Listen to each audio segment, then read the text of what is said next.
Waiting list में रहते हुए भी किसी न किसी दूसरे ज़िले से उनका सिलेक्शन हो चुका है, जिससे कि वेटिंग लिस्ट और कितना कम हो जा रहा है डिस्ट्रिक्ट वाइज हम देखेंगे। ये सरगुजा का है, सरगुजा जनरल का देखिए 4 कैंडिडेट जिसमें से किसी का सिलेक्शन नहीं हुआ है। फिर सरगुजा ओबीसी, फिर सरगुजा एसटी में 2 बॉय और 2 गर्ल का सिलेक्शन हो चुका है। और लास्ट में आपको नंबर या डाटा भी दिखा दूंगा कि किस ज़िले से कितने लोगों का सिलेक्शन हो गया है। ये बलरामपुर जनरल का है, जिसमें से 5 बॉयज़ 1 गर्ल का सिलेक्शन हो चुका है। उसमें आप घटा दीजिए, उतने ही वेटिंग लिस्ट में अब रियल में है। उसके बाद ये बलरामपुर ओबीसी का वेटिंग लिस्ट है, जिसमें से 3 बॉयज़ 1 गर्ल का सिलेक्शन हो चुका है।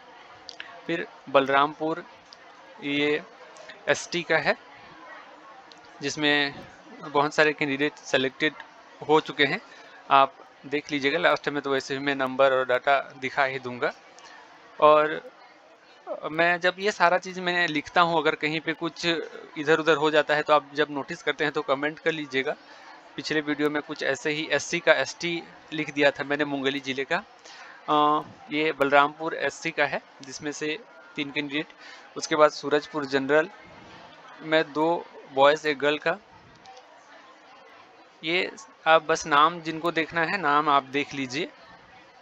सूरजपुर एसटी में 5 बॉयज़, गर्ल्स 1 किसी का भी नहीं हुआ है। उसके बाद सूरजपुर एससी, ये एमसीबी का जनरल, जिसमें से 2 कैंडिडेट का सिलेक्शन हो चुका है।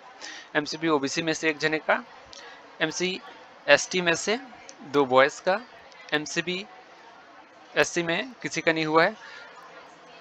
जो अदर कैटेगरीज के जो वेटिंग लिस्ट में है उनके लिए सिर्फ पोस्ट खाली होना चाहिए, मायने नहीं रखता कि वो एससी का है, ओबीसी का है या एससी है। अगर जनरल में भी पोस्ट खाली होते हैं तो वो जो वेटिंग लिस्ट में है वो उनका नंबर अच्छा होगा तो उसमें भी वो जाकर सिलेक्शन हो सकते हैं। पोस्ट बस खाली होनी चाहिए। सब अपना अपना बस धैर्य रखिए, रिजल्ट और लिस्ट अच्छा ही आएगा जो वेटिंग लिस्ट है उनके लिए। ये देखिए डाटा मैं आपको दिखाना चाहता था। सरगुजा में देखिए, जनरल में तो किसी का नहीं हुआ है। एसटी में सिर्फ 2 बॉयज़ 2 गर्ल का 4 का हुआ है, जिसमें से 11 में से 7 बचे। बलरामपुर में से 13 जनरल में से 5 बॉय 1 गर्ल, टोटल 6 का सिलेक्शन हो चुका है। अब 13 में से 7 बचे। ओबीसी में 3 बॉयज़ 1 गर्ल और टोटल 4 का सिलेक्शन हो गया, जिसमें अब 4 बचे। एससी में तो किसी का नहीं हुआ है, लेकिन बलरामपुर एसटी में देखिए 38 कैंडिडेट वेटिंग लिस्ट में है, जिसमें से 10 बॉय 7 गर्ल, टोटल 17 सिलेक्शन हो चुका है किसी न किसी जिले से। बचे सिर्फ 21। ये सूरजपुर का है, जिसमें से जनरल 12 में से 3 का सिलेक्शन हो गया है। 2 बॉय 1 गर्ल। आप देख लीजिएगा, ओबीसी में से 5 में से 2 बॉयज़ का हो गया है, तो अब 3 बच्चे। एससी में किसी का नहीं हुआ है। सूरजपुर एसटी में 15 में से 5 बॉयज़ का बस सिलेक्शन हुआ है, तो बच्चे 15 में से अब 10। एमसीबी का आप देख लीजिए, जनरल में से 2 बॉय का हो गया है तो अब बचे 6। ओबीसी में 1 बॉय का तो बचे अब 2। एससी में नहीं हुआ है। एमसीबी एसटी का 11 में से 2 बॉयज़ का हुआ है तो बचे अब 9।